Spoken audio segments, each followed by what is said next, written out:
وَمِمَّنْ خَلَقْنَا أُمَّةٌ يَهْدُونَ بِالْحَقِّ وَبِهِ يَعْدِلُونَ، اور انہی میں سے جو ایسے ہیں جو ہم نے پیدا کی ہے ایسی امت جو راہ دکھاتی ہے حق کے ساتھ اور حق کے ساتھ عدل و انصاف پر قائم ہے. یعنی کون؟ اہل حق، اہل ایمان، مسلمان.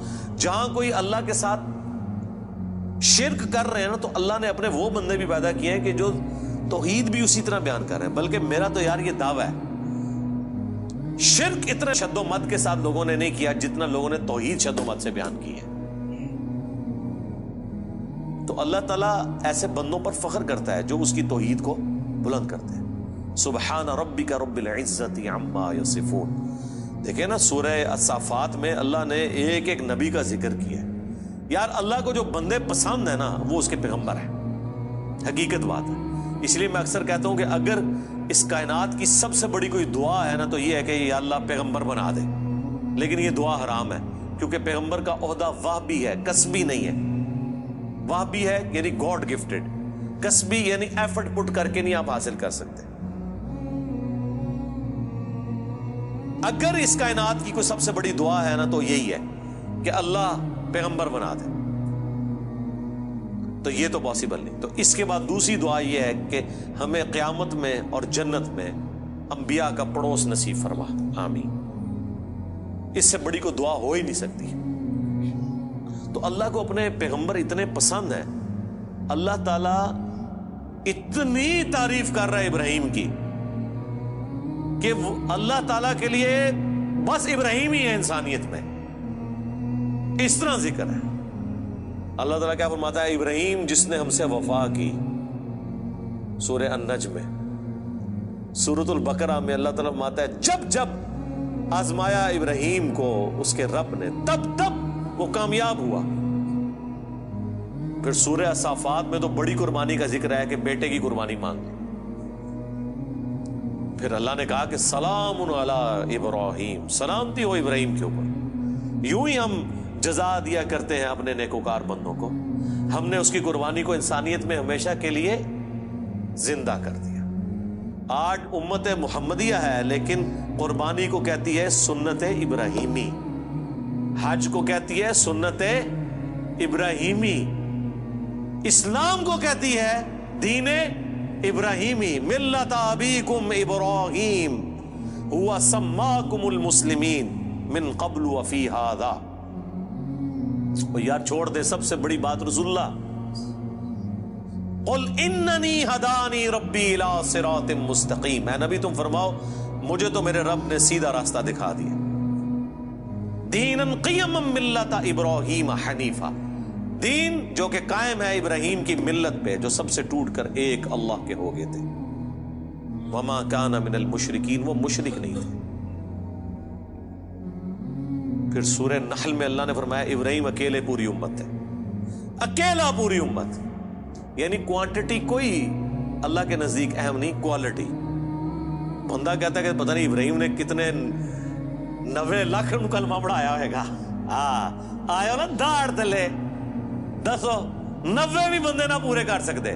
قرآن میں آیا ایک لوط ایمان لایا ابراہیم پہ، یا چند ان کے گھر والے جو بیوی بچے تھے، دیٹس آل. 10 کی گنتی بھی پوری نہیں ہوتی. اس لیے اللہ نے کہا ابراہیم پوری امت ہے. اللہ کے نزدیک ابراہیم علیہ السلام کی کتنی اہمیت ہے. تو سورہ صافات میں اللہ نے ابراہیم کی قربانیوں کا ذکر کیا، نوح علیہ السلام کی کہا سلام علی نوح فی العالمین. ٹھیک ہے. موسیٰ اور ہارون کا ذکر کیا، سلام علی موسیٰ و ہارون. اور پھر اللہ تعالیٰ نے اینڈ پہ جا کے کنکلوڈ کیا سورہ صافات میں تمام انبیاء پہ الگ الگ ذکر کر کے ان پہ سلامتیاں بھیج کے اینڈ پہ اللہ نے کہا سبحان ربک رب العزت عما یصفون. تیرا رب پاک ہے ہر اس شرک کی برائی سے جو لوگ اس کی طرف منسوب کرتے ہیں. کسی کو یہ ٹینشن نہ ہو جائے کہ اگر اللہ کے ساتھ کوئی شرک کرتا ہے یا اللہ کے لیے برے نام رکھتا ہے یا مخلوقات میں سے کسی کو اللہ کے برابر ٹھہراتا ہے تو اللہ کو کوئی ٹینشن ہو گئی ہے. نو، سبحان ربک رب العزہ، بے شک تیرا رب جو عزت والا ہے، پاک ہے، بلند ہے اس شرک سے جو لوگ اس کی طرف منسوب کرتے ہیں. وَسَلَامٌ عَلَى الْمُرْسَلِينَ. اس کے اندر پتہ کیا درد ہے؟ اللہ کہتا ہے ہمارے لیے تو ہمارے پیغمبر ہی کافی ہیں، سلامتی ہو ہمارے پیغمبروں پر، انہوں نے ایسا حق ہمارا ادا کیا کہ پوری انسانیت گمراہ بھی ہو جائے نا ہمیں کوئی پرواہ نہیں ہے۔ ہمارے جو سچے بندے تھے، ابراہیم، موسیٰ، عیسیٰ، نوح، آدم، محمد رسول اللہ صلی اللہ علیہ وآلہ وسلم، ان پر سلامتی ہو، والحمد للہ رب العالمین، اور تمام تعریفیں پھر اللہ کے لیے۔ اس لیے میں نے درود شریف پہ جو لیکچر دیا تھا نا، اس میں بھی میں نے کہا تھا کہ سب سے بیسٹ درود وہ قرآن کے اندر آ گیا، سبحان ربک رب العزت عما یصفون وسلام علی المرسلین والحمد للہ رب العالمین۔ آپ کو مزے کی بات بتاؤں، یہ جو حدیث ہے نا بخاری مسلم کی کہ نبی علیہ السلام فرض نماز کے بعد پڑھتے تھے لا الہ الا اللہ وحدہ لا شریک لہ لہ الملک ولہ الحمد وہو علی کل شیء قدیر اللہم لا مانع لما اعطیت ولا معطی لما منعت ولا ينفع ذا الجد منک الجد۔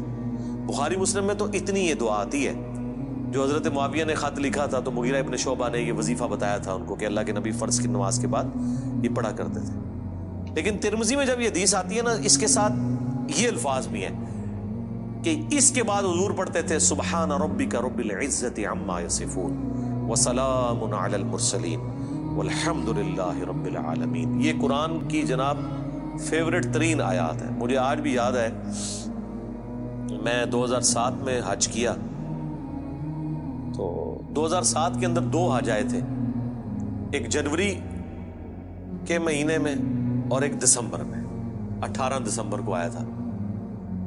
تو وہ 18 دسمبر والا جو حج تھا نا، وہ میں نے کیا تھا۔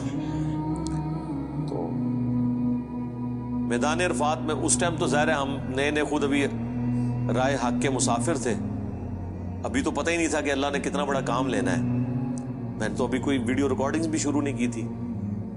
تو میدان عرفات میں مجھے آج بھی یاد ہے، میں جب دعائیں کر رہا تھا نا، تو مجھے ایک چیز جو میرے دل میں غم کے طور پہ تھی کہ دنیا کتنی شرک میں ڈوبی ہوئی ہے، اور پیغمبر دنیا میں آتے ہیں، کوشش کرتے ہیں، فٹ پٹ کر کے چلے جاتے ہیں، لیکن پھر بھی ہدایت جن کی نصیب میں ہے وہ حاصل کرتے ہیں جو ایفرٹ پٹ کر رہے ہوتے ہیں۔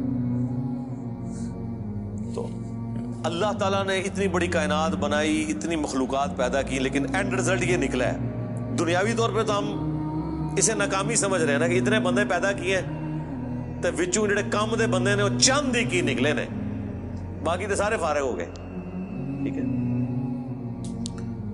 تو اب دنیاوی اعتبار سے تو ہم شاید اسے کریٹر کی کمزوری سمجھ رہے ہیں، لیکن اللہ تو بے پرواہ ہے، اللہ کو تو کوئی فرق نہیں پڑتا، سارے جہنم میں چلے جائیں، سارے جنت میں چلے جائیں، اللہ کو کوئی پرواہ نہیں۔ تو اس کے اوپر میں بہت زیادہ ایمفسائز کر رہا تھا اور میں بڑا پریشان تھا۔ تو اس وقت اچانک جو ہے نا اللہ تعالیٰ انسان کو چیز یاد دلواتا ہے نا، تو مجھے اللہ تعالیٰ نے میرے دماغ میں یا میرے دل میں یہ چیز ڈالی کہ سبحان ربک رب العزت عما یصفون، تمہارا رب پاک ہے جو عزت والا ہے ہر اس شخص کی برائی سے جو اس کے ساتھ شرک کو منسوخ کرتا ہے۔ وَسَلَامٌ عَلَى الْمُرْسَلِينَ، رسول ہی کافی ہیں۔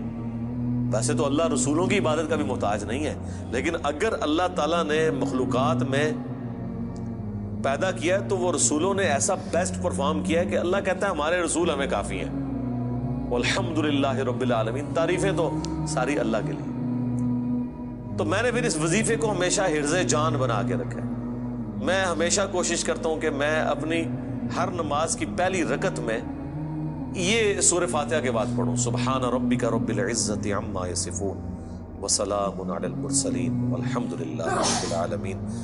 میں نہیں سمجھتا کہ اس سے بیسٹ الفاظ میں آپ اپنے رب کی طرف رجوع لا سکتے ہیں۔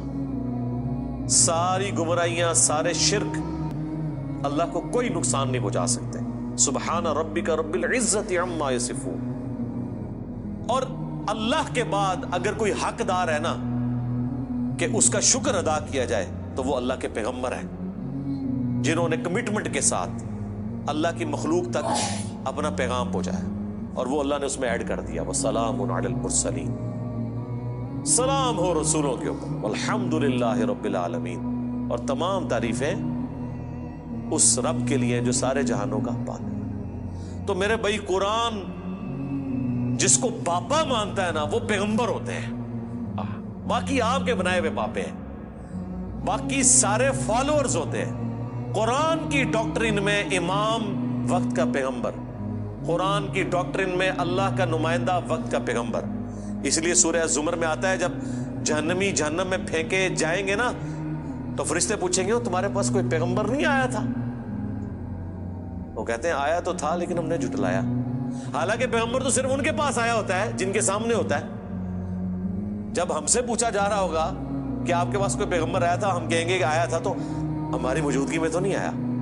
اللہ جس کو امام ڈکلیئر کیے ہوئے وہ وقت کا پیغمبر ہوتا ہے،